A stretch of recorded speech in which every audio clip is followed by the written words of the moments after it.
protein is responsible for the production or, in some way, function of everything in the body. So it either is protein or it's made by protein is kind of how it works. So like, we can go ahead and get into this. Welcome to the Human Element Podcast. Today we're doing just an intro to proteins. It's proteins are kind of a super complicated topic. Plus, Blair's been dying to get into this, so we needed to hammer out a little definitions. Exactly what are proteins before we go too crazy with it. So. Yeah, when we first put the outline up for this episode, I immediately realized that it would be like a 2-hour episode if we stuck with everything that was on there, because we were going to look into like athletic performance, and that can get really involving when you start to break down, endurance versus resistance training and and then timing of it and all that kind of stuff. Before we just dive into all that, I wanted to be clear on.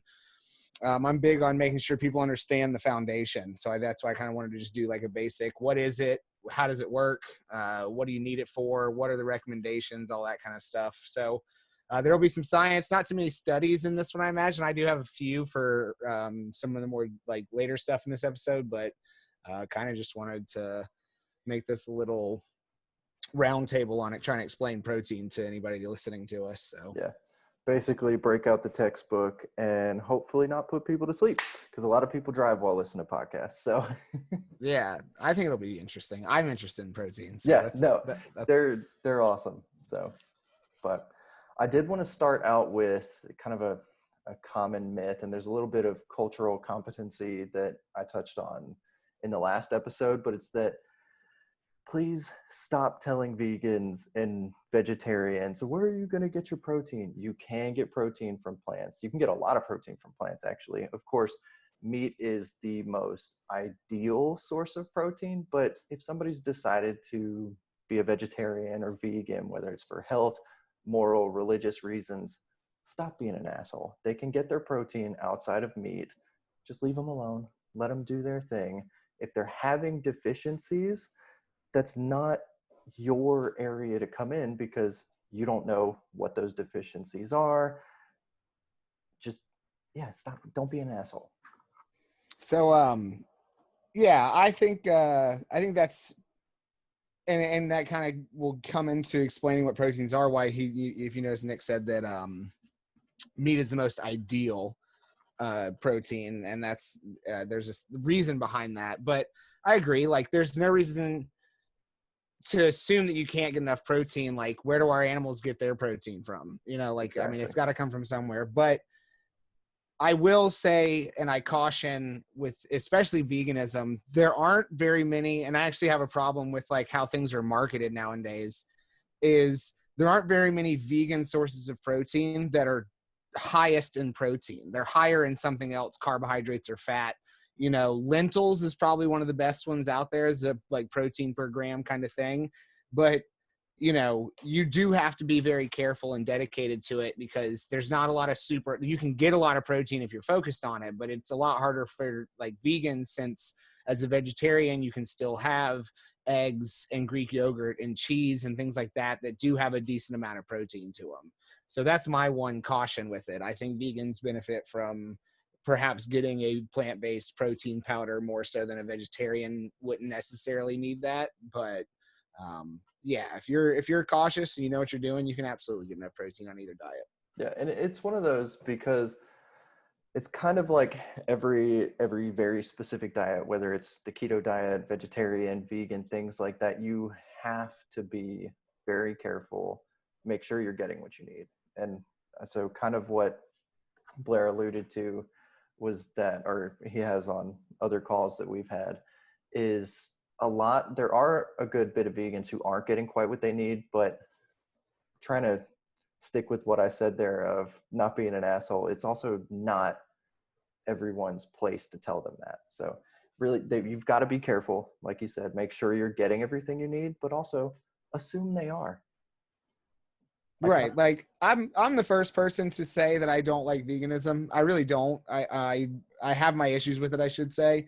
But at the same time, I guess a lot of that stems from I've met a lot of vegans who seem to have an agenda to want everybody to be vegan. And like, if you want to be vegan, that's great. It's not your position to tell me I have to be. Like, I get it, you're passionate about it and you think everyone should eat that way, but like, if I seem resistant to it, just leave me alone. Like, don't badger me. I've met dietitians who only tell their clients to be vegan. And, you know, if they're already like a foot in the door with that and you're helping them be healthy with it, that's great. Like, I would never tell someone who wants to be vegan, that wants to be a client of mine, that they shouldn't be that way. It's just not the lifestyle that I want. Like, that's not how I want to eat. It's not how I want to be. And it's not what I believe in, but I know how to do it and I know how to make someone do it well. You know, it's not my position to try to change someone and how they want to eat, specifically to like a cultural standpoint. Like you said, like I would never tell someone from the Middle East that they're no longer allowed to have, you know, any kind of spices in their food, and that they're no longer allowed to have, you know, any baked breads or flatbreads. Like, I mean, like, you just aren't going to tell people in their cultural range. Like, I'm not going to tell an Asian they can't have rice, you know, like that's just, people want to stick to what they know and what they love because of their culture, and that's fine. So, you know, I think that includes culture of choice, which would be like a vegan culture or, you know, your dietary culture. Yeah. And additionally to that, so I've never really come across people who are out trying to convert the masses to veganism and baptize them in garbanzo beans and hummus. But Yeah, so sounds good. I have some homemade hummus in the fridge right now, actually. yeah. um, but so I haven't really come across that. So I can't give too much like practical knowledge, but if somebody was really trying to convert me, it's just kind of, hey, look, it doesn't matter. It's not going to help. It's not going to work. You're never going to be able to convert somebody who eats meat, loves steak, fish, things like that. Like you can, you know, like people change religions and that's real tough. Well, I mean, you can. I'm just saying, like, it doesn't work on me, and I don't appreciate it for that reason. Like, you know, I mean, but like I said, I think it only comes down to like, you have a choice in how you want to eat. And I think based on that choice, like, I think vegan and keto are almost the same thing. They're both extreme restriction diets that can be healthy if done well, but, you know, so here's the thing too, that like, I don't want this to turn into a vegan episode, because I think that we should have a whole episode on that. We'll have you know, so I'll just drop it. I don't want to go into this. We'll have a whole vegan episode, because I'll remember what I was going to say at this point. But anyway, so yeah, I agree. That is a bad myth. And so let's move on to, like I alluded to with how Nick mentioned that meat is the ideal protein source. And what that means is, so protein can be broken up and classified in a few different ways. But primarily the way that you look at protein is whether it's complete or incomplete. And what that means is, complete proteins, there's amino acids are what proteins are made out of. And if anybody that exercises, I'm sure you're aware of what amino acids are, just because of BCAAs. They're a huge supplement, one of the biggest supplements on the market, I think, actually, is BCAAs and fat burners. But so BCAAs are the branched chain amino acids. Those are three. It's a class of the amino acids, three of the essential ones. So basically there's 20 amino acids involved in creating any new protein or tissue in the human body. And 9 of those are essential, 11 of those are non-essential, or some of those are what's called conditionally essential, which means that they can become essential in certain times, which would be like stress and growth. They really doesn't matter what the amino acids are. It's never going to be like super pertinent to anybody, just the lay person trying to understand. So we're not going to go into that. But basically what a complete protein is it has all of those all 9 essential amino acids in enough quantity per serving to sustain human life. And an incomplete is lacking in one or more of those. So per serving does not have the amount. And so, like, if that was your only protein source, that one serving, you would ultimately wither and have some sort of protein issues. And why I stress per serving is because I think it's important to notice, this kind of feeds back into the vegan vegetarian myth, is peanut butter is very commonly seen as it's an incomplete protein. It's lacking in methionine. However, if you were to eat enough, if peanut butter was the only food you ate all day, which honestly, if you could only eat one food, I might pick peanut butter, because it's got a good amount of calories. It's delicious. It's got a decent amount of protein in it, yada, yada. So the requirements for methionine is about 1.3 grams, 1.5 grams per day. And 100 grams of protein has 0.26 grams of methionine. 100 grams of protein is about 500, 600 calories. So if you ate 5 servings, you'd eat about 3,000 calories, 125 grams of protein, and you would hit your methionine goals for the day. So it is technically possible to make that a complete protein by eating enough of it. So ideally what you want to do is, and Nick can dive into this, I'm sure, is eat what's called complementary proteins as far as making a complete protein source. So I'll let him take over on that, but it's just, that's one of the important issues as far as why, like, meat is a complete protein. All animal sources are complete proteins. So that is an ideal protein source because it's compact, it's succinct, and it digests very easily. Vegans might try to argue otherwise, but we can get into that in just a little bit. But go ahead and take away like the complementary protein and incomplete protein side of things. So one thing I really wanted to touch on in addition to complementary proteins, but is that, so as far as a complete protein, animal products will be a complete protein. You can guarantee that. But except gelatin. I always forget. It's terrible trying to be in school for nutrition and continually forgetting that gelatin is an animal product. So might have to cut that statement out of this episode. But anyway, so to the best of my knowledge, there's not that many plants that are complete proteins, which is where you get into your complementary proteins. So I know soy has all of the essential amino acids that you need. I think soy's lacking in one though. Per serving. Yeah, I think it actually is an incomplete. I think it's commonly said to be, but I think there is one that it's low in. All right, so I'm learning shit every single day. So, but I actually have written on here lentils for protein because that's gonna. Methionine and cysteine are deficient in soybean. Well, there we go. It provides all essential amino acids as well as most non-essential, but methionine and cysteine are deficient in soybean. There you go. So that's where complementary proteins are coming in. So right. I think it's quinoa, spirulina. There's a few others, but I think those are the two main ones. Yeah. And complementary proteins is a little bit where I lack because just in my personal life, I've been pretty focused on animal products for protein. And so that's a new thing that I'm trying to get into is add more plants, try to make sure I'm getting the complementary proteins, things like that. But so if you were having soy products, being that now I know that it's not a complete protein for you per serving, you would want to add in. Sorry, yeah, I think that would, the soy thing though probably fits in the same thing like the peanut butter thing I explained. Is if you eat a few servings of it, I'm sure it's no longer lacking. And that's why it's always difficult to assess how these things work. Sometimes is because I said always, and then sometimes that doesn't make sense. That's why it's sometimes difficult to assess how these things work because it's a per serving kind of thing, it's like when I think one of those cookie companies, the protein cookies, got in trouble because they had like a statement of how many calories were on it based on the number of a serving, and they had the number of grams of protein based on the whole package because the serving was half a cookie. So it was 20 grams of protein, but it said like 190 calories when really the thing was 380 calories and then had 20 grams in the whole thing. So like you got to pay attention to that kind of stuff because people all the time be like, this has more salt than salt. And it's like, well, look at the amount of the serving, you can't just say that kind of shit. So yeah, like, I think that's kind of one of those things, but, so basically complementary protein is eating protein sources together. Everything has some amount of protein. That's the other thing too. There's very few things that are just zero, other than like pure sugar, but like most whole foods have protein. Broccoli has protein, rice has protein, yada yada. So complementary proteins is eating proteins that are deficient in one thing and then having something with it that are deficient in a different protein but high in the protein that the first thing is deficient in. So it's like building a puzzle.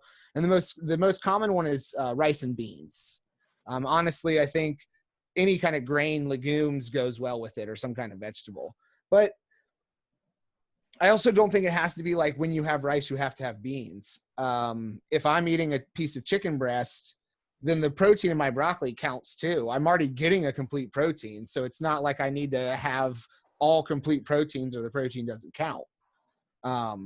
So if I have rice now and beans later, I still got those proteins. It's not like they disappear between meals. I think, when you start to look at nutrition as a daily basis thing, as opposed to, there is nutrient timing matters in certain situations, but for the most part, it's a daily thing.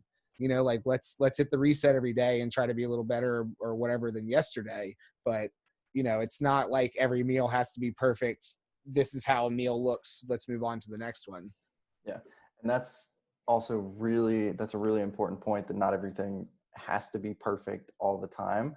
Coming from a dietitian is because the field of dietetics is really transferring from food police away. So it's kind of a really good takeaway there. It doesn't have to be perfect every time.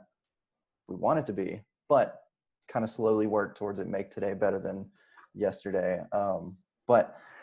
And I'm doing a lot of rambling so far. No, that's fine. Do it. Yeah. But so kind of, we've been harping on these amino acids, and maybe you're sitting at home in your car, whatever, going, what's an amino acid? Why do I care about amino acids? We came here for proteins. Well, amino acids are the building blocks of protein. So if you were to break proteins down all the way, you would find these amino acids. And that's really why protein is super necessary for us, because we're going to eat it. It's going to go into our stomach.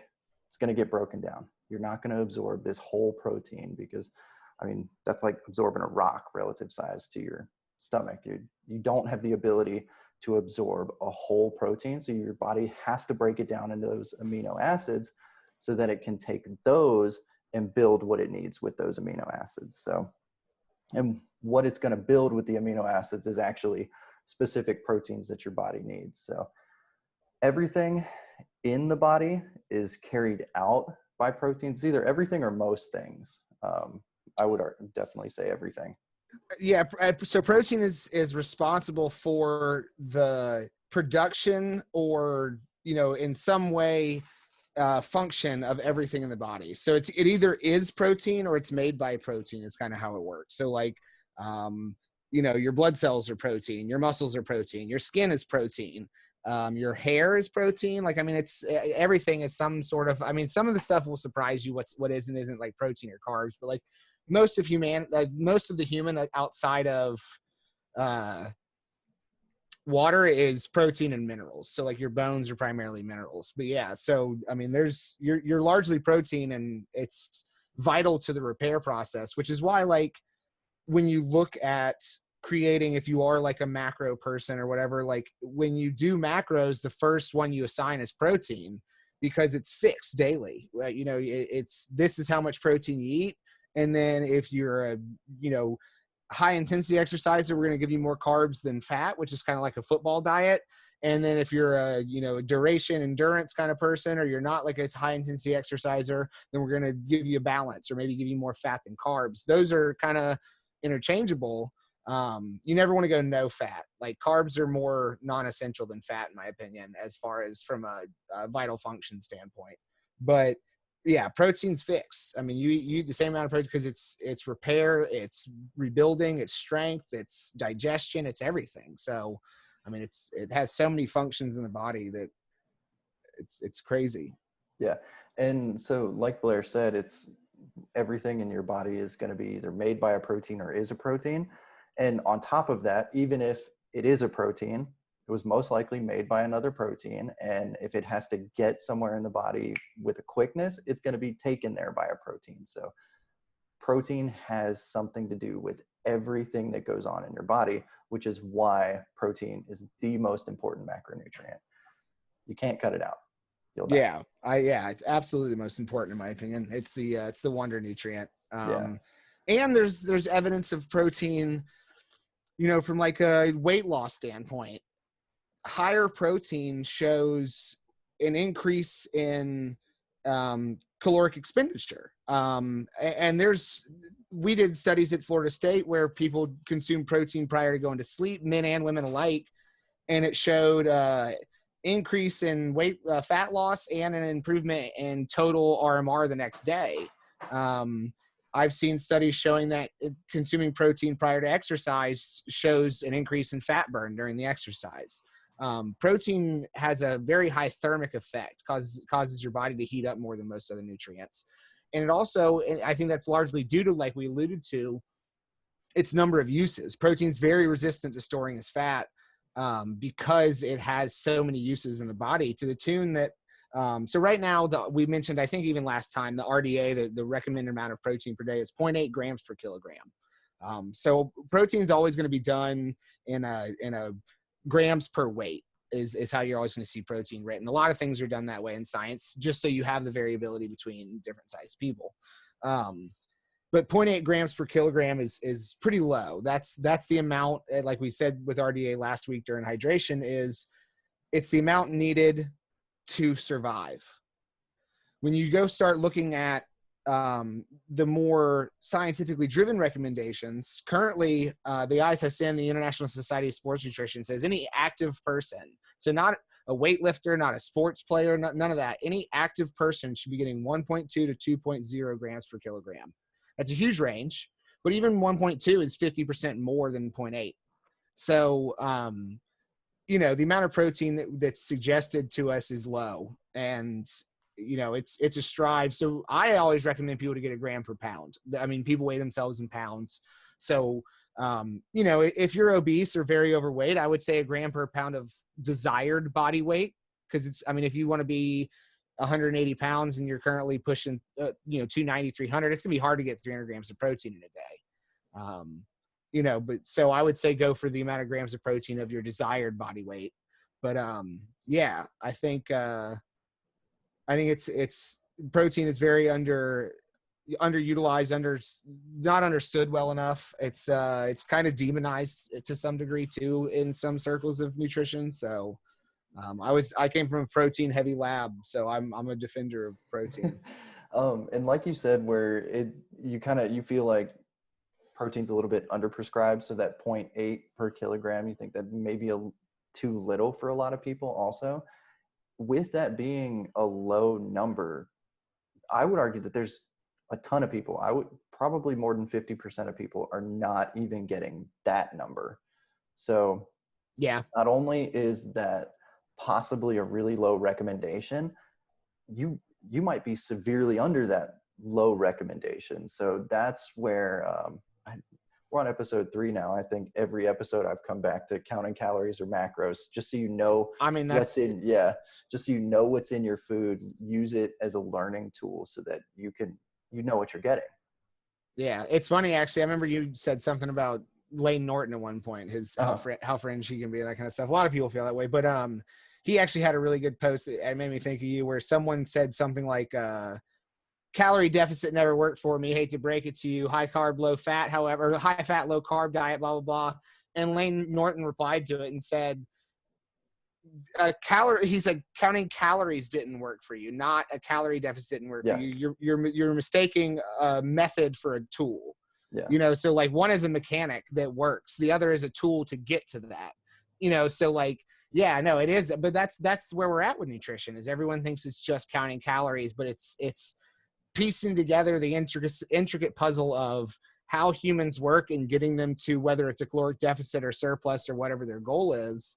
I mean, it's piecing puzzles together, not typing equations for robots. It's Well, and then even on that note, and we'll get into keto and everything on a totally different episode, but so I've seen a little bit of metabolic inefficiency when you switch from, if you were to cut out carbohydrates in total, just your body's not as efficient with that. So your calorie requirement will be increased, and that contributes to creating a caloric deficit. So when somebody says, oh, calories in, calories out didn't work for me, keto did, well, maybe they tracked and they were eating the exact same amount of calories as they were when they weren't keto, and their body just needs a little bit more to function just because it's not used to that. It always boils down to calories in, calories out, except for maybe like 0.0000001% of the world population. So you could have a severely backwards metabolism where it does something weird, but the rest of your system, Yeah, like a would be fucked out too. myostatin gene Yeah, inhibition or some shit like yeah, that. Yeah. Yeah, I mean, so, and I don't even think keto, like, yes, there is an inefficient, like, I mean, ketones don't produce the same amount of energy, ATP, per gram of fat as the Krebs cycle does. That's part of why keto works. But at the same time, you're also consuming what, 3 to 4 to 5 times the amount of fat you would if you weren't on keto. So you're eating more fat, you're burning more fat. It is calories in, calories out. I don't think there's magic behind keto. I think keto ultimately just is, it's high fat, high fiber. Those things fill you up, and protein makes you stay full. So like the diet is designed to make you feel full if you eat it correctly. That doesn't mean just snort bacon and cheese. Like, I just move on to life. Yeah. So just kind of going back to, Nick brought up amino acids, and like, I kind of wanted to just dive into like more of the classification behind protein. So, the other way that you can look at protein is what's called its bioavailability, which is another reason why animal sources are specifically seen as more ideal protein. The bioavailability is the rate at which the protein able to enter the body versus the loss that gets, that moves through the body. So like, I think egg whites are supposed to be the most pure protein, as far as like egg whites, that you get almost 100% of the protein that you consume. And then, like whey protein and most animal proteins are in like the 90+%, where you're going to consume, if that's but that's the thing too, is this kind of scale falls under the same idea as GI, which is what the, what is the glycemic index. Is that what you're glycemic saying? index? Yeah. Yeah, I'm blanking. Bad. No, you're okay. Yeah, I kept thinking gastrointestinal. I'm like, that is GI, but Yeah, that's the other GI. you said GI, and I was like, okay, digestion. Gastrointestinal. Yeah, Yep. but no, so GI, the glycemic index. Glycemic index works if that's the only food you eat. So like, it's 100 on the glycemic index if you eat just white sugar, but who does that? Nobody just eats a spoonful of white sugar. So the bioavailability of protein can, I believe, be affected by having other things with it. So if you drink milk with your whey protein, it's a little worse because there's some fat in there, there's some other things. But even still, that also applies to plants, which plants tend to fall in like the 70-80% range. So they're a lot less bioavailable.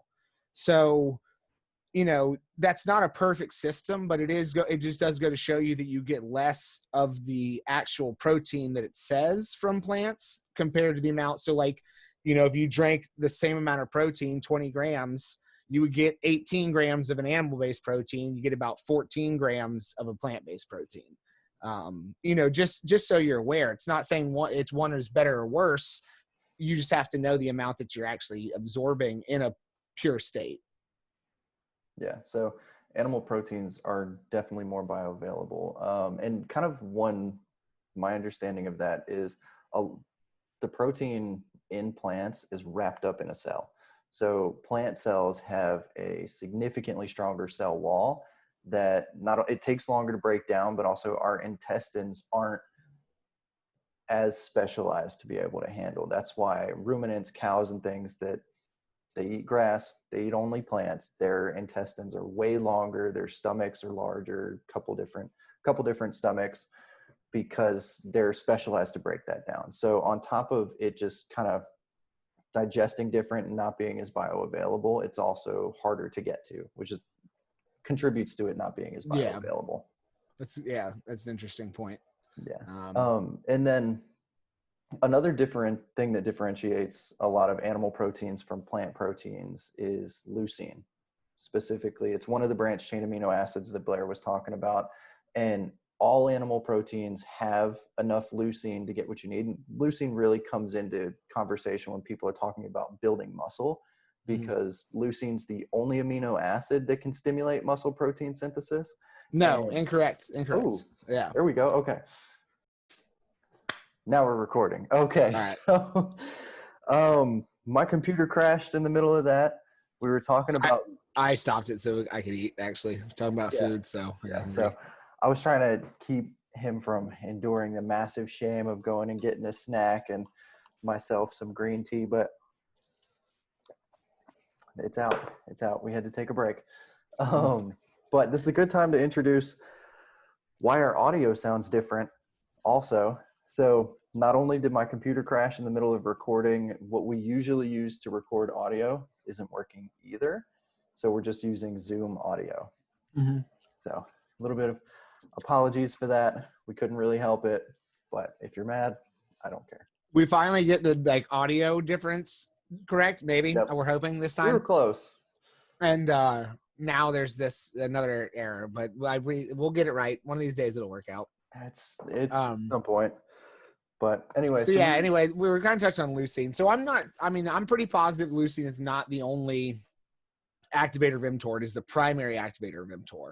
But I've heard researchers discussing that leucine is primarily discussed and of importance because of its radio labeling capabilities. It was the easiest to track through the system to see when it got there and activated things. So, I don't know. Like, I mean, I feel like, I alluded to like cholesterol at one point, and I still will bring that up in an episode. How I think there are some things in nutrition that are misunderstood or not represented well, or are based off of pseudoscience or omission of data and things like that. Or, there is agenda in research.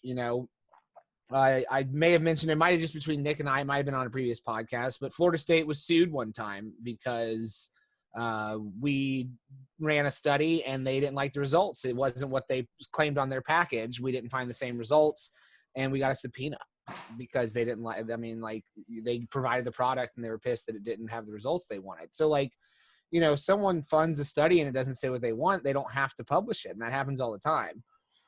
I think leucine is important. I think it's specifically important more is like during exercise, having leucine on hand or drinking BCAAs while you're exercising or before. Leucine can be directly uptaken by the muscle during exercise. It's one of the few amino acids that can skip stages of absorption and metabolism so that it can get into the muscle during, typically things like digestion and absorption are shunted during exercise. Your blood and body is focused on the task at hand, and other things are down regulated, but leucine's able to kind of sneak in there and help delay fatigue as its primarily function in my mind. But yeah, so it is important and it does help activate muscle synthesis. However, I don't think it's the sole proprietor. It was my only point on that. One thing I've thought of, so this is an absolute tangent. But so one thing I've thought of is because blood is shunted away from the organs when you're doing exercise and things like that, what if we had enough blood in our system to just kind of fulfill everything all the time? Would we just be like super bloated, full of blood, mosquito dessert kind of? Be like the Stay Puft Marshmallow Man. Yeah, red. Exactly. Like just red all the time. So that's completely random. It just happened to come up, and that's been on my mind for like the now. 80s police chief character who's like so fat and he looks stuffed into his clothes. He's like about to explode. Like you just look like that all the time. Like So but definitely that little comedy bit is important for leucine. So yeah, let me see where so basically amino acids, proteins just very complicated because there are 4 different structures to protein, and I'm not going to dive into what it all means, but amino acids, the way the amino acids are arranged is the first structure. It's also the only structure that can't be broken down by cooking or anything outside. The body breaks down the first structure. I think it's an enzymatic reaction. You have certain enzymes, proteases, that are meant to help break down proteins and specific amino acid bonds. And so how the amino acids are arranged determines the structure, because they start to bend and create bonds. So if you imagine it like a linked chain, it'll start to fold and create different patterns. And then depending on the amino acids, you'll start to have more and more tangling start to occur and bonds occur to hold that together. So cooking is the primary mode. It's called denaturation. Denaturation can occur to any structure of protein except for the first, which is, like I was saying, that it's required inside the body. So that's why protein, unlike, and I actually think vegetables should be cooked as well, both cooked and raw, but protein, unlike vegetables, needs to be cooked, or specifically animal proteins, because you have to denature it. It makes it easier for the body to absorb it when it's broken down a little bit for you. So cooking is one way. Acid's another one. So like ceviche would be acid. You're denaturing the protein of the shrimp or whatever seafood is without heat. It's with acid. So that's the same thing. That's how it's being cooked, is the protein is being broken down and it causes it to firm up. An egg white firming up, going from clear to white and turning into like the classic egg is the most common example of protein denaturation. But yeah, so that's why protein's so, there's not just one protein. That's why I think it's difficult for people, because you tend to think of carbs, as this, and I actually saw it on a post the other day where it was like, protein is not bad for you, fat is not bad for you, carbs are not bad for you. And it's like, why is carbs the only one that's plural, when arguably carbs has the lowest amount of differences? Fructose is fructose regardless of which fruit. I mean, like, most things are what they are, but carbs, it's basically based on length of chain, and maybe some branches like fiber has different branches than and we can do one on carbs too, to kind of dive into that. But the protein that your skin is made out of is different than the protein that your muscle is made out of. So like your skin is primarily keratin, that's the name of the protein. Whereas your muscle is actin and myosin are the two major proteins. Those have different functions. Your organ protein is very different from all the other protein in your body. So to just say protein is so limiting to me because of how complicated proteins can be. And same with fat. There's a million different fats out there. So yeah, I just found that nomenclature kind of funny and relevant to this episode, that it's like, it's just called protein, but it's like, even in supplements, there's a million proteins, which I will get into protein supplementation in the other episode about athletic performance. But yeah. And just to kind of give you a nice depiction as to what makes a protein different. So if you have your amino acids all connected, if those amino acids aren't the exact same, they'll create a different protein.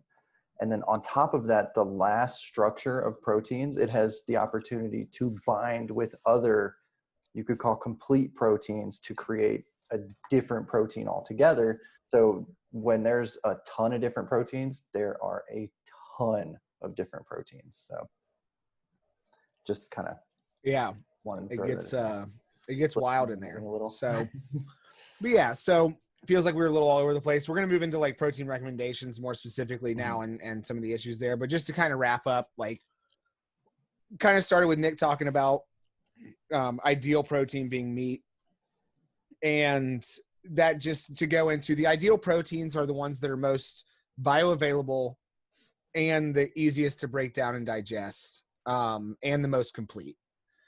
But I also like to make a caveat. That's in a perfect system.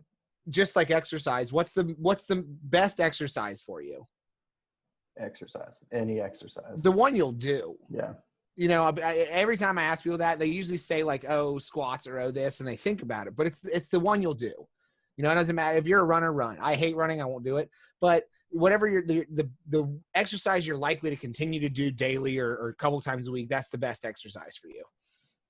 So whatever protein you'll eat is the best protein for you. Making sure you get enough in certain situations, like with veganism or, diets that seem like protein might be tough to come by if you're just kind of diving into it. Like we mentioned, Oreos are vegan. That doesn't make them healthy. So you do have to approach it with the right mindset. But you want complete, digestible, easy to, it has to be easy on your stomach, like it really just comes down to feeling. But, just wanted to make sure people understand what proteins are, where they come from, what the sources are. Like Nick mentioned, most animal sources are complete. Most plant sources are incomplete. However, gelatin is a plant source, or is an animal source that's not complete. And then you'll have, we'll go ahead and say soy. It's close, but soy is a high, has a good amino acid profile. And then quinoa and spirulina both are complete proteins. Or you can look up examples of complementary proteins like we mentioned earlier. So yeah. we can move into deficiencies and all that kind of stuff now. Yeah. Before we move into that, it's worth mentioning that's, I believe, or from my perspective, that's why I love essential amino acid supplements so much, is because it has all of the amino acids that your body can't create. That's why they're called essential amino acids. And then allows your body to create what it needs if you have something lacking, and given it has the ability to create it. I'm not quite that far to know exactly the different variables as to when your body creates amino acids, but that's why I personally love essential amino acid supplements. I do want to dive into BCAAs and EAAs, but I'm going to get more into that on the on a supplementation episode. Yeah, so but leave that in the back pocket for now. Yep. Yeah. So, what did you want to talk about with, like, you brought up the issues of like too little or too much protein? Yeah. So with too little protein, as that's something that I feel like a lot of people have issues with. Mike, I was kind of hoping to be able to take that in the direction of muscle loss specifically, and how muscle retention directly correlates to longevity. So the amount of time that you'll be able to live. Basically, my thought was that if you're not eating enough protein, your muscle is going to deteriorate, because that's your body's protein stores, is your muscles. And so my thought process was this might be related to the amount of time that you'll be able to live. And so I was looking up specifically it's called sarcopenia, losing your muscle, and failure to thrive in the elderly.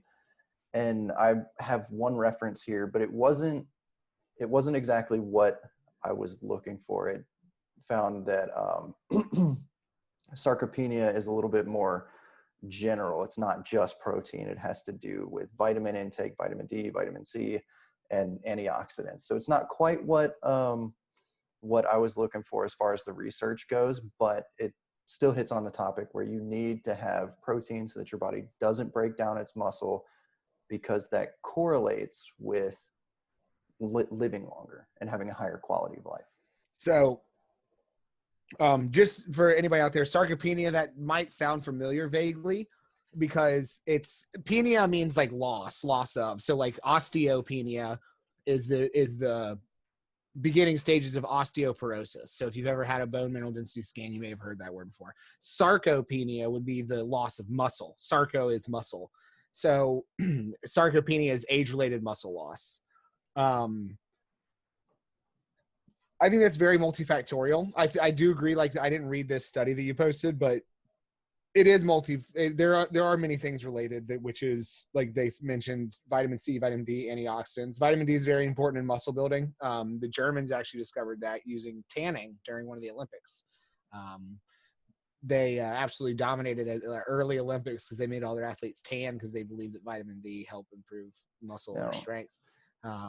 There's a controversy with the Olympics. Was it tanning, or were they injecting vitamin D? Like, bro, Germans never cheat. Come on.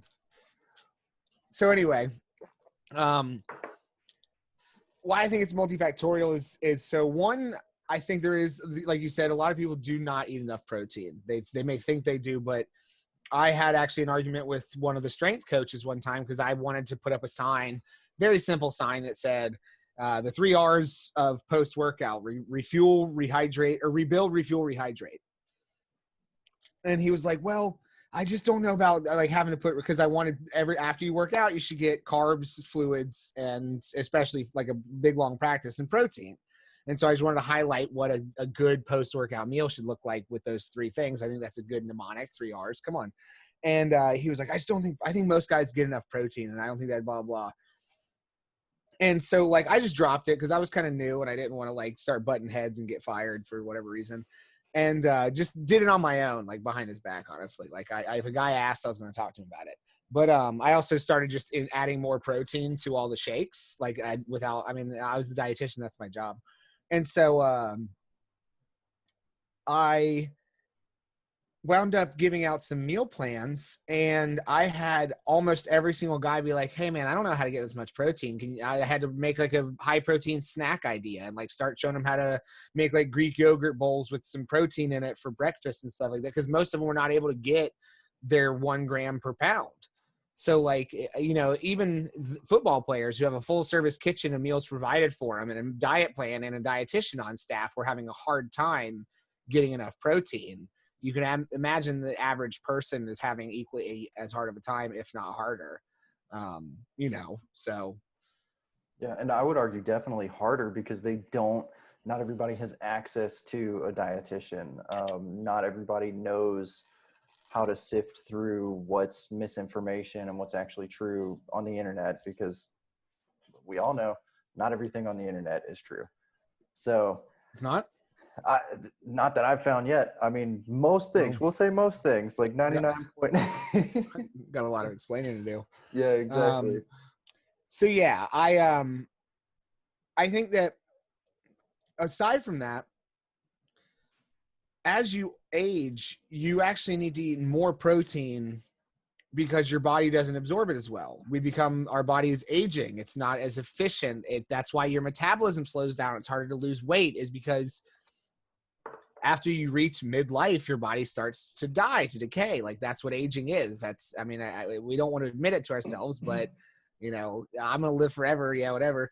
But yeah, so like somebody who's in her 60s is going to need to eat more protein than someone in their 30s to get the same results from a muscle building or muscle maintaining standpoint.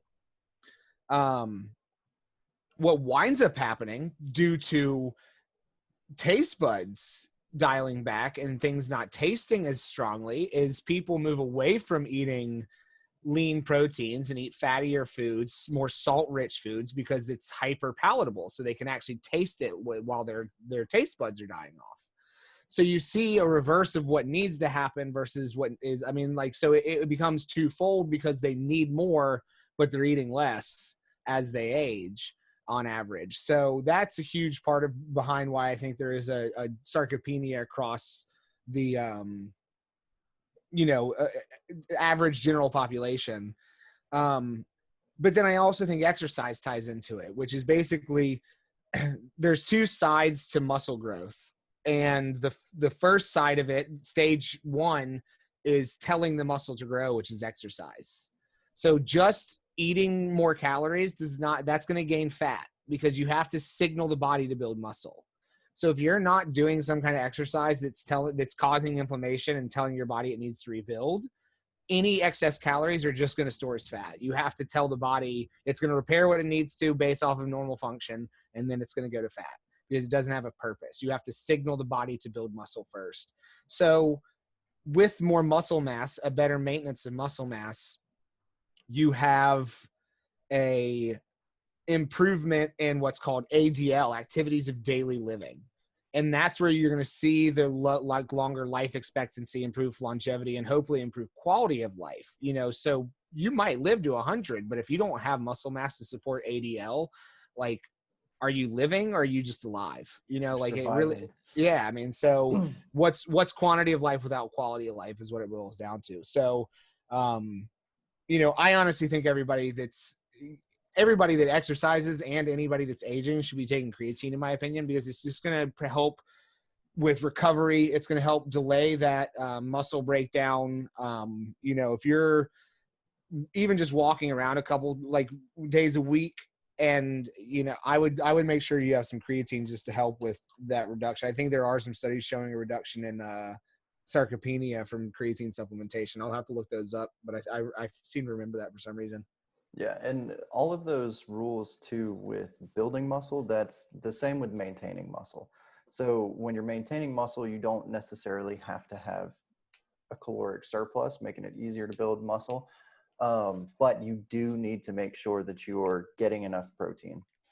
The more muscle you have, the more protein you need. The more active you are, the more protein you need. And so without hitting that amount that you need, your body's going to be breaking down your muscle to get what it needs. And so if you're trying to not lose your muscle as you age and hopefully live longer, that's where I was assuming protein was going to come in. And of course, as we found out, it's way more complicated than that. Vitamin D, things like that, making sure you're exercising, because that's the second factor is you have enough protein, but you have no need for the muscles being the size that they are. So your body would cut back on that. And that's kind of a little bit of repeating what Blair said. And like I said, I've done a lot of rambling this episode. So. That's what a podcast is for, though. Yeah. Yeah, you touched on something about maintenance, and I had a point. I lost it. See, this is what happens. This is why podcasts are fun. That's okay. I ramble. He blanks. It's good. It's good. Yeah. So I don't know, but yeah, I just it's definitely just, it's tough with aging because, like I mentioned, people don't want, and then you have other like mental health complications that come in because, like dementia, people forget to eat. And actually there's research showing a reduction in calories as you age can help delay some of the effects of dementia on the brain and the onset of dementia. But then it's like, how do I cut calories but also increase protein?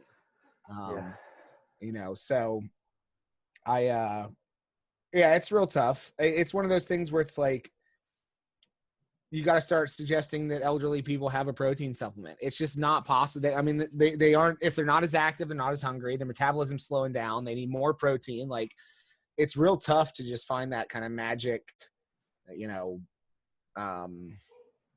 balance there as we get older. And at what point do you say, like, fuck it, you know, I just want to drink whiskey and have whatever I want, pancakes for lunch. You know, it doesn't, I mean, like at some point you've tried your hardest your whole life. Now it's time to just die how you want to, I guess. Like, I don't know. Yeah. And that balances the quality and quantity of life, because if whiskey and pancakes at 8:30 in the morning, that's going to lead to a high quality life for you and you're happy with it, I'm not going to say shit.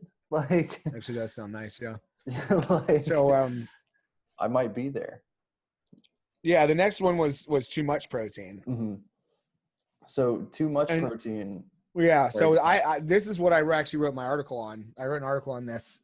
And you might have heard earlier that I mentioned the ISSN recommendation is it's actually 1.4 to 2.0, but 1.2 is a good starting off point as well. It's still, you know, but you're talking about 2 to 3 times their RDA at this point. 2 to 3 times. Yeah. So, more or less what I found when going to the research is at 2.0 would be about 1 gram per pound. Actually 2.2 would be 1 gram per pound, I guess. But they actually went and studied even higher amounts of protein intake than that, which, so like we're already talking about 3 times the recommended dietary allowance. And they had a group do the normal range, 1.4 to 2.0, and they had another group who was consuming 4.4 grams of protein per kilogram. So if 0.8 is the RDA, we're at what, 5 over almost 6 times? Yeah. You know, that's a the groups showed no difference in fat mass, fat-free mass, or body weight changes, despite the high protein group consuming 800 calories per day more than the control group. So they ate 800 calories per day more purely in protein, and there was no difference in even fat mass. Like, they didn't gain weight. There was no weight difference, no weight gain. You know, so it basically showed no difference in body mass. Okay. The same lab conducted another study where the subjects did heavy resistance training and assigned to normal or high, which this time high was 3.4. So still pretty up there. While there's no significance in fat-free mass, so the lean mass didn't change much, the higher protein group showed significant reductions in fat mass compared to the control group, even though they consumed 400 calories per day more. So they lost more fat, but ate more calories. That's astounding. That's real crazy, like interesting research. So yeah. This study also examined blood markers and saw no difference in the metabolic panel between the two groups. So they also didn't have any change in metabolic panel. So basically there's no, as far as body composition and metabolic panel, there doesn't seem to be any negative effects, and actually showed some positive effects from increasing protein to upwards of 4 to 5 times the RDA. But what I found was really intriguing was I looked into whether or not it's bad for you. And I think that's really what it boils down to, is the age old protein is bad for your kidneys, I think is what you typically hear. So this whole idea stems from a study showing that rats who had one kidney removed showed renal damage when fed high protein diet, and another group showed no damage but had renal hypertrophy.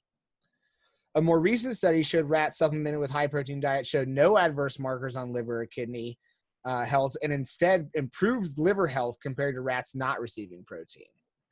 Well, the problem with rat studies is that almost all of the rats are bred with certain issues to be more sensitive to damage, disease, and death. Plus, humans and rats differ greatly, so the results aren't always transferable. So in a year-long study, subjects followed 6 months of either high or normal protein intake, then switched for a further 6 months. The high protein group consumed around 3 grams of protein per kilogram. The study reported no deleterious effects from either group. This fit in with a previous shorter study of the same lab that showed no changes in blood lipid or comprehensive metabolic panel. The most often time protein is limited is in the case of chronic kidney disease, in which the patient is not undergoing dialysis.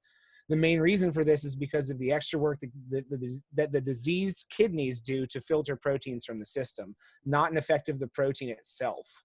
Once on dialysis, the recommendations are to increase protein. Dang.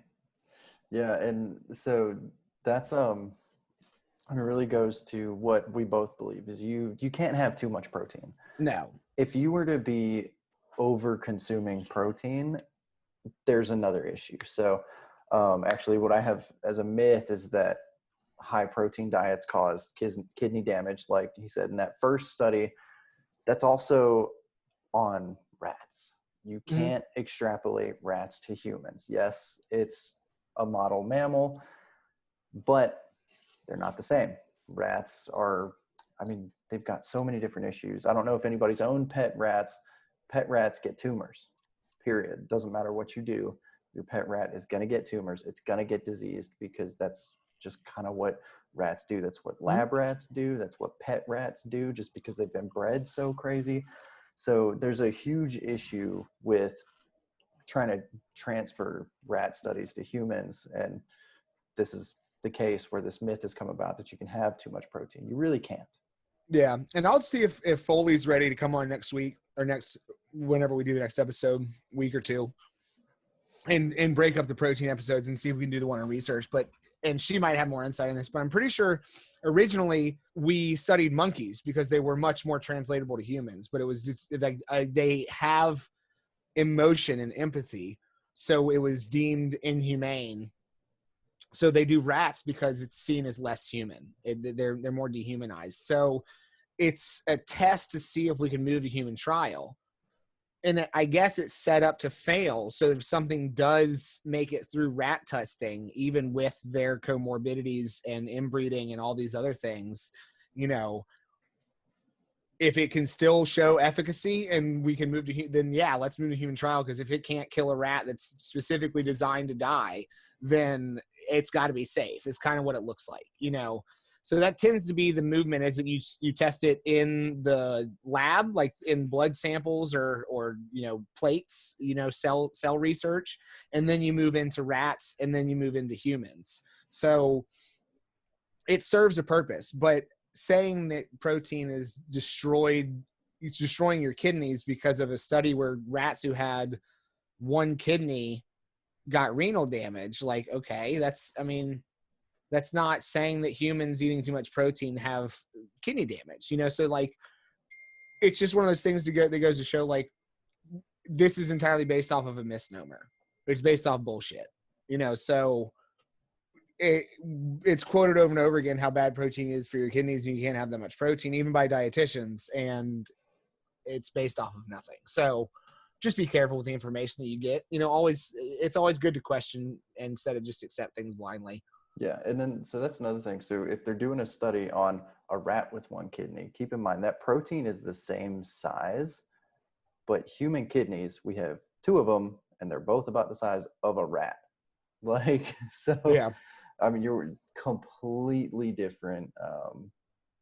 Completely different. I want to say systems, but they're still kidneys, but it's totally different. No, they are different. So, well, then, yeah, let's get into the diet and fitness trend Yes. then, huh? Is that where we're at? Yes. Um, Yes. God, this. yeah. Our diet and fitness trend. We're talking protein. We're We coming after Joe gotta. Rogan now. Yeah. Yes. Oh, actually, let's go straight into this. With Joe Rogan, I love it. So one thing I noticed with Joe in particular, so he was or is doing the carnivore diet. Before that, he was doing no carbs at all or something like that. And when he was doing keto or low carb, he was like, oh, this is the healthiest for you. And then he switched over to the carnivore diet. And I don't remember who his guest was, but he mentioned he was on the carnivore diet. And they said, is that healthy for you? His reply was, it's the healthiest. So if you're getting your information from Joe Rogan, God help you, please stop. Yeah. Like, I Please like stop. Joe Rogan. Like, I love him too, but he has a great podcast. He's yeah, very good at interviewing people. He genuinely engages people well, but he's also a stoner who just likes to ask questions. So yeah, like, he's not the expert on anything. Like, being in shape, having abs does not make you an expert. mm-hmm. So, And actually today at the gym, I had an interaction with a girl because she was a trainer at the gym, but I saw her do 2 exercises that I think almost everybody on the planet, there's a third one that I think everyone fucks up, but almost everyone on the planet does a certain few exercises wrong. I mean, very, very, I'm just used to watching people's form from working in a strength and conditioning setting and having to like help with workouts with the players. But like, number one exercise that almost everyone I've ever seen does wrong is rear elevated split squats or Bulgarian squats, Bulgarian split squats. And her form was just picture perfect. And then she did RDLs. Most people do those, are single leg RDLs. Most people do those wrong. There's a lot of hip rotation and stuff that it's, I don't think people mean to. And the final one is kettlebell swings. No, almost everyone does kettlebell swings wrong too. But I told her, I was like, you are like a picture perfect exerciser. And I was like, it sounds funny saying that to someone who's a trainer, but just because you're a trainer doesn't mean, like, just because you're in good shape doesn't mean that you know how to exercise even. Like, you can have bad form and still make your muscles grow. You're still putting stress and load on them. So like, being in shape, having a podcast, shit like that doesn't make you an expert in anything. It doesn't make your information, respectable by any means. So yeah. just, And so another way that I look at it with Joe Rogan, I mean, also keep in mind, he's a comedian. He's a comedian. That's his profession. It's a comedy podcast. Do not take facts from it. If you are going to listen to any of the people he has on there, he does have experts on there who do know their shit. Personally, Dr. Rhonda Patrick and Dr. Peter Attia, I love it when they come on. I love their information, but they're also talking about shit that they're experts in. They're not talking about comedy, whereas you have Joe Rogan, a comedian, and he takes what they say, and it seems like the more he says it, the farther off base it gets. And so keep in mind, he's a comedian. He does have health experts in, which they know their shit, but there's a little bit of a translation issue, and then for him to say it to other people, there's going to be a translation issue there. But yeah, it's don't get your information from him. Especially, he was actually trending on Twitter recently because he said with the coronavirus pandemic, masks were for bitches. You really want to listen to that guy for health? Like, come on now. he has a point though. They are for bitches. So. I mean, if you're afraid of coronavirus, so if that's what you're classifying as a bitch, or you're afraid of infecting other people, maybe carrying it, like. So yeah. Anyway, we haven't even said what we're upset about here. Yeah. So yeah, the trend is the carnivore diet, which Joe Rogan is big on right now. Yeah.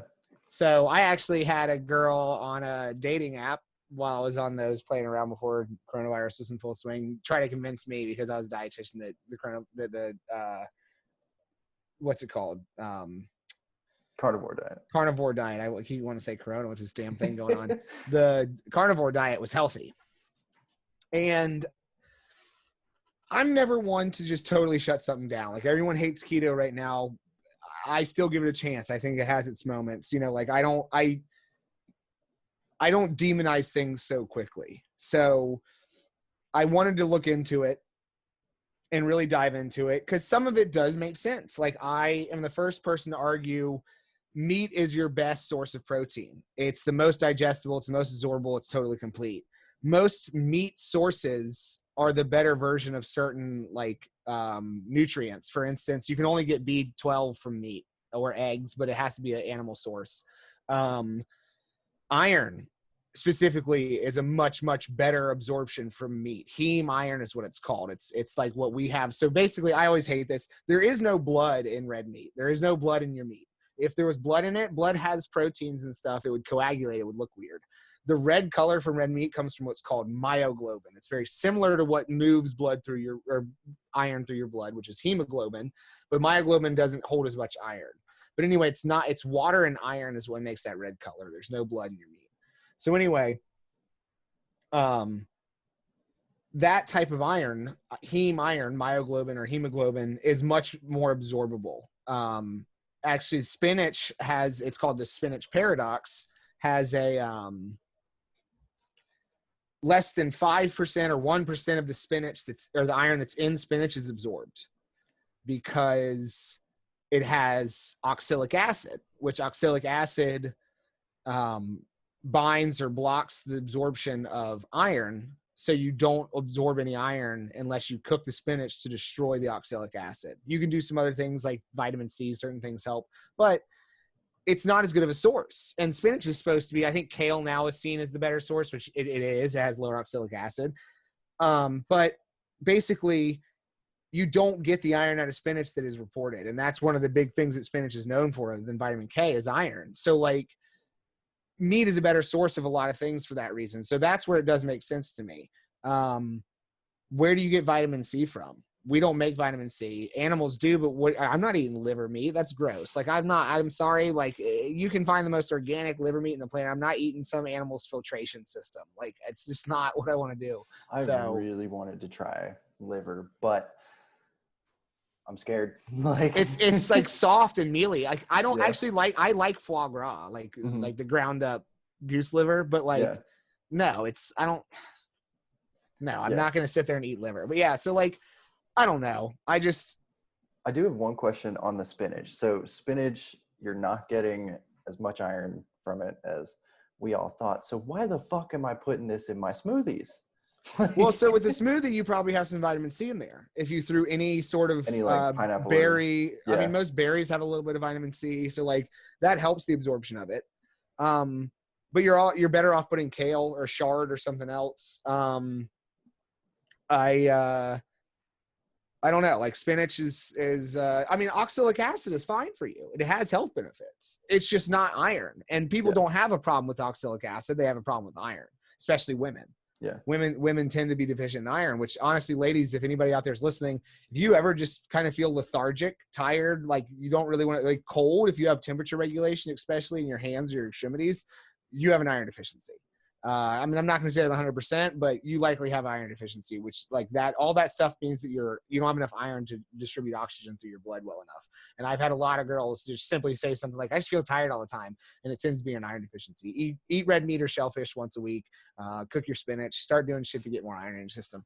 But yeah, this is not a talk about iron. It's talk about carnivore diet. Yeah. So, but I mean, I'm just trying to like spitball why I think it makes sense that it could be healthy. I understand it. The reason I don't, even like fiber. So fiber is great, but it's not 100% necessary. Like it's awesome for our system, but if you're only eating meat, you need the bacteria that help break down plant matter. You know, like I see where that comes from, but at the same time, like, is that how you want to live? Like the way I've always seen it is things that are delicious from a natural standpoint. If it is naturally delicious, it means we were supposed to have eaten it or are supposed to eat it. Like that's how it typically, I mean, most things that are poisonous don't taste good. Yeah. You know, so like, when I touched on that last episode with the negative energy foods is if you were spending more energy, which would, if you were eating a rock and you're spending more energy than energy you're getting from it, like it's going to taste like shit. It's going to taste like a rock. So kind of compounding on that is, if it tastes good, there's some benefit in it. If there was zero benefit, you wouldn't eat it. Right. Yeah. But so what wound up happening, that girl trying to tell me that it was healthy and then looking at the diet, is there's no research on the carnivore diet. There is research on aspects of the carnivore diet, such as they looked at inflammation, and the group that ate higher protein and fat with less than 10% of calories from carbs had lower C-reactive protein than the higher carb group. Okay, well, this is not a high carb, low carb thing. This is a meat only thing. If you're eating a carnivore diet, you're not getting any carbs. There's no carbs in the meat we eat. If you were a carnivore eating meat in the wild, you would get carbs in the form of glycogen because it would still be in their muscles. However, we don't. We age our meat, and the glycogen it leaks out. So we don't get carbs in the meat that we eat. And there's also, if you're eating less carbs, you're probably eating less sugar. Sugar is inflammatory, so that would decrease your C-reactive. I mean, but it's that all the studies were like that, where it was like sort of close, but it was looking at something. Oh, Inuits who eat a lot of fat had lower heart disease. Well, that doesn't mean the carnivore diet reduces heart disease. That means that Inuits have low heart disease for whatever reason. It could be a stress-related thing. It doesn't necessarily mean it's because they eat fat. You know. Well, and then it could even be like being that you get specific in your population, there is a possibility that, say, this diet reduces heart disease in the Inuit. Well, maybe this diet reduces heart disease in the Inuit. Maybe in Italians, it increases heart disease. Like, that's where, when you get a specific population, it even gets even more iffy. And that's one of the more complicated aspects of nutrition, is just because this works for you, it doesn't mean it's going to work for your neighbor. Yeah. And I think this just falls under the same kind of thing as like keto when it blew up and all that kind of stuff. Is if it might work, there could be anecdote, it could be great diet. I don't know. And I'm not going to support something without the research, one, showing that it works, and two, showing that there's no long-term negative health effects. So that's the main thing, is like, we have studies and research showing that long-term whole food, plant-rich diets, whether or not meat is part of it, show improvements in health, reduction in heart disease, and things of that nature. We don't have long-term studies showing that eating a carnivore-only diet has any long-term health benefits, and whether or not there are any negative health effects. So until that comes out, if it comes out, I won't have any words to eat, because I'm not saying it's a stupid diet. I'm saying we don't know enough about it to say that it's a smart diet. Yeah, I'll have words to eat. I think it's a stupid diet. It might be. I'm not. Yeah, I mean, I mean, logically, I think it's a stupid diet. I can see why people think, but like, what really alarms me with the carnivore diet, I almost said the Corona diet too, but is just cutting out all vegetables. Because, so I mean, like you said, if you don't need the gut bacteria to break down the fiber, maybe you wouldn't eat them, but you still need like antioxidants. Vegetables and fruits, they're rich in vitamins and minerals. Like, I feel like that's something that would be very lacking in the carnivore diet. I feel like the carnivore diet tries to claim at some point, maybe I'm wrong in this, I could have read, I think I read that it tries to claim that it doesn't create as many free radicals, but I've always heard that meat does more. I don't know. Yeah. But then, like, I mean, I don't know, because like there's really no research showing that red meat specifically has any increase in heart disease risk. It's more processed meats having like processed foods in general. So I mean, like, it just, I know that like red meat's high in, histidine, which causes heart issues, so like it's all over the place, where it's like, to me, I think it just goes against the organic nature of everything in moderation. It's the very opposite of a moderative diet, you know? So like, that's why I won't get behind it or find it like something I would ever recommend to somebody. But yeah. And that's a really good point, because everything in moderation. So it kind of parallels the keto diet. If you leave the keto diet unchecked, it can cause brain cancer. So like everything in moderation. So if you're doing Can it? keto, moderation. Do what? I didn't know about that. It can cause brain cancer. Well, so let's take it with a grain of salt because I don't have a reference to back that up. Oh well, that's then. I heard it from an expert. I just can't remember who the expert is. So we can take that with a grain of salt. Yeah, Put a we little are. This is asterisk there. sounding dodgy. Yeah. Yeah. So I If you next episode, if you can come up with that, I'll read it and buy into it. all right, sweet. That'll be something to do tonight. But so where I was also going is like colon cancer. That's also a big discussion with the coronavirus. If you were to not have any fiber, Not coronavirus, carnivore diet. carnivore diet thing, there we are. There is the worry that no fiber, increased meat, your risk of colon cancer is going to go up. And so that's something that a lot of people are worried about. I'm worried about that. And especially because a lot of cancer has genetic factors to it. The genetics aren't going to make you get the cancer, but they're going to make you more predisposed to the cancer. So that's where it gets super specific. Like I said, something that works for you might not work for your neighbor. If you do the carnivore diet, you're perfectly healthy on it, it might cause your neighbor to have cancer. It's a possibility. So that's another reason why I can't get behind it. Yeah, I mean, I agree with you. At this point, I think it's a pretty stupid thing to jump into just because we don't know enough about it. Yeah. I don't think it's ever going to come out to be something that I think most legitimate researchers are not going to touch it. Like they just don't see a point. Like, I'm sure if it gets big enough, it'll be like keto where everybody will start jumping on board, but I don't see it staying around long enough for legitimate researchers to be like, yeah, let's do longevity study on this. Like, yeah. I just don't think it seems that logical. So yeah, and that's where the research aspect, that's where I have a lot of confidence in the Academy of Nutrition and Dietetics, because they're watching that. They're doing studies, or at least I would assume they're doing studies on the ketogenic diet and long-term health. So if the carnivore diet becomes something that sticks around for a while, I'm sure they'll jump into it and try to get some data on it. So that's where we don't have research, but I do have some confidence that there is a good potential that we could have a lot of research on it. Does that make sense? yeah. Okay. But that's kind of what I've got to this. Did you have any more to add? Nah, I'm All good.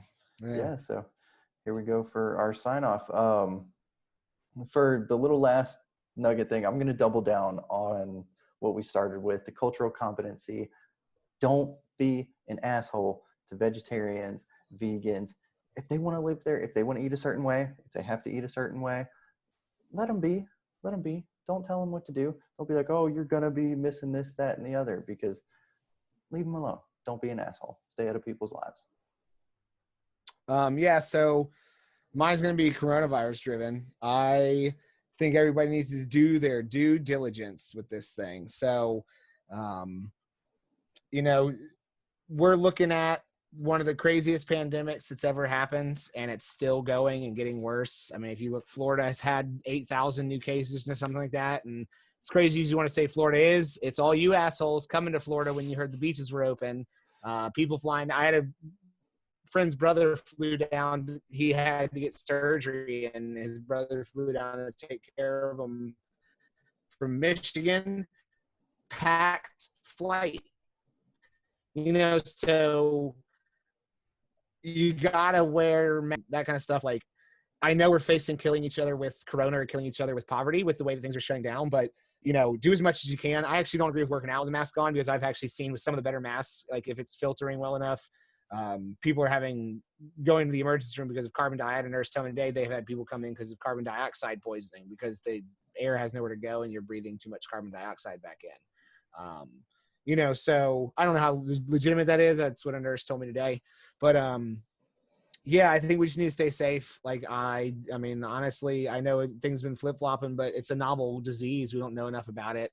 So, just stay attentive, stay at home, social distance, don't take unnecessary risks. Like, you don't know whose mom or grandma you could accidentally kill just because you became a carrier and exposed someone. So that's not cool. So I guess that's my sign off, is just be Is it done? Oh, my internet was cutting in and out. So it says it's still recording. So if this made it into the podcast, this last little portion, if Blair's audio was lagging a little bit slow, that was definitely on our end. We've been having technical difficulties All day. for this whole thing. So, Yeah. but if you didn't get any of what he was saying, wear a mask. It's uncomfortable. Oh, I can't breathe. Suck it the fuck up. Like, wear a mask. Just try to curb this virus. But yeah. So, and with that, we See you are later. done. See you later.